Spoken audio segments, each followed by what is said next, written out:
Welcome back everybody. This week we're wrapping up our series on pastry dough. A few weeks ago we've seen how to make the easy puff pastry, and now I'm going to share with you my newest version of the easy short crust by hand. So yes, I did have some older video, but they're really old, they're a bit convoluted, some with a food processor, some by hand on the bench and stuff, and I think, it was time to have something more modern and something easy to make and that really has that perfect texture and consistency, and I think I've got it. This is my favorite recipe. Why? It is so easy to make. Or what you need is this, a bowl and a spatula. Meaning, if you don't have a huge kitchen like this, no problem. Small space, zero mess. That's the first thing. There's also next to zero kneading, meaning you're going to absolutely minimize the shrinkage of dough if you do blind baking. Also easy to roll. And lastly, the taste and texture of that short crust is amazing. Why? Because we're going to be using that little element, milk. And the milk adds something magic to that pastry. You can use it for savory tarts, sweet dessert, and it just have that kind of soft, half biscuity, half crunchy, half, moist. I can't explain it. It's just that perfect combination. This has really become my favorite short crust for absolutely everything, and this is what we're going to be learning to make today. Let's go.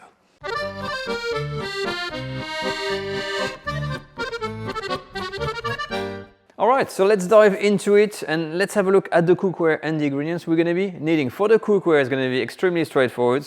Recommended use a sieve to sift the flour. For the rest, a large bowl, can be stainless steel or glass, and a spatula. I prefer using a rubber spatula, and you want to have these kind of edges, these thin edges, because there's going to be some kind of hacking motion we're going to do, but I'll show you this later. For the ingredients, that short crust is very simple. Cold butter. It has to be plain butter with at least 82% fat content, egg yolk, the flour, the milk, and these two, salt and sugar, depending if you're making a sweet short crust or not. So let's say when I say a sweet short crust, if you're making a quiche, for instance, you're not going to be using sugar. If you're making something with fruit or anything like that, well, you can add a pinch of salt and an addition of up to a teaspoon of sugar. But to be honest, I've tried both, and sometimes even not adding sugar at all is perfectly fine, even for a sweet tart. Okay, so now that we've got all the information, let's see how to make it. All right, so to make things really straightforward, I'm going to decompose this into simple steps. Step number one, you're going to use your bowl, the sieve. You're going to put all of the flour in, all at once, and we're going to do that sifting. Okay, so all of it. Step number two, once your flour is ready, it's been sifted through a fine mesh sieve, we're going to take all the cubes, it has to be in small cubes of cold butter, and with clean hands, wash your hands, you're going to just put them in your mix. Now for the step number three, we're going to be doing a sanding process, is what it's called. So we've got the flour in here with the butter. I'm going to mix everything, and we're going to basically start to mingle, to mix the butter like this, by pressing with the tips of the finger with the flour, a bit like we did with another pastry, which is the easy puff.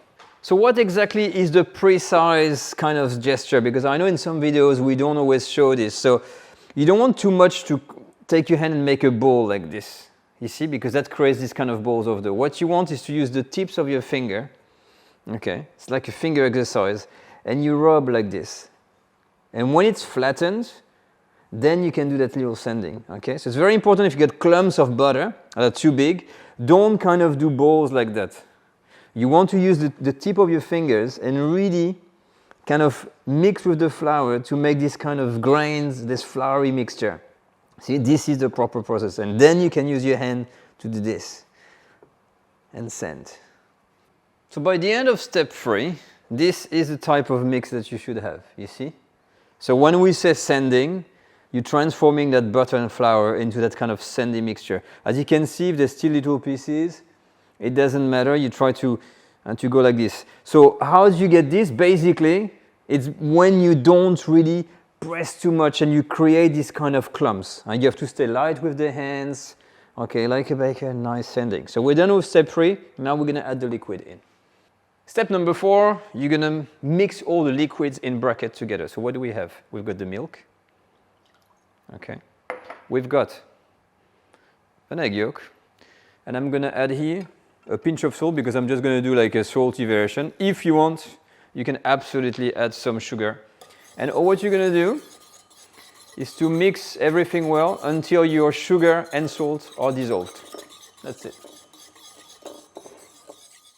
Step 5, we're simply going to add all of the liquid over a mixture of flour and butter. And this is the part I absolutely love, and this is the part where we're going to be using the spatula. So what do?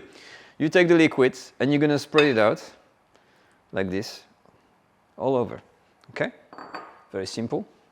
And instead of using your hand or anything like that to make a dough, what we're going to do here, instead of kneading, we're going to be hacking like this, up and down, with this kind of up and down motion. And we're just going to mix all of the liquid with the dry mixture. And we're going to keep on doing this until the whole mixture here starts to form a dough. And you will see that very quickly, by doing this, and just hacking up and down like this, it's going to start to look like a piece of dough. So all the dry with the wet. That's all what we're doing. Okay, no hand, just that hacking motion like that. So within a few minutes, you're going to see that the whole thing starts to make a ball of dough. And what we're going to do here is to take it out straight away from the bowl. So I'm going to get rid of my chopping board and start working on the bench. Now for our final step, I've got rid of my chopping board. I'm just going to work on my bench. Or what I'm going to do is using my hand to gather all of the dough like this in a bowl. And I'm going to put this on here. Okay? That's my dough being done. So as you can see, it is really, really easy. And we're going to do a final knead. So let me show you the technique with a closer view. So for the final knead, it is a simple technique that uses this part of the hand. Okay, you got your ball of dough like this. You can put it in a bowl, whatever shape you want. And what you're going to do is press down and go like this. Up, 1, 2, 3, 4, if you want. A little bit there, and that's it. We've done the kneading. Once you've done this, you're going to basically gather all the dough back together in a bowl. And pretty much you're done. So to make it nice and even, I'm just gonna, you can do a little thing like this, roll it around. You have a nice ball of dough. And to prepare it for the rolling for later on, instead of leaving it like this, it's a little tip, you're gonna flatten it already like that, in the shape you want. You can put some flour at the bottom of your, I'm making a little pastry like this, a little bit flat, and that's it. I'm gonna wrap this into a plastic wrap and it's gonna have to rest. And that's it. This is our short crust in all its glory. So before we wrap things up, so to speak, and no puns intended, but look at this. It's got a nice consistency. It's not bouncy. It's going to be very, very easy to roll once it has rested at least 1 hour in the fridge. Honestly, try it yourself and tell me what you think in the comment section, because I think this is a great, great and easy short crust.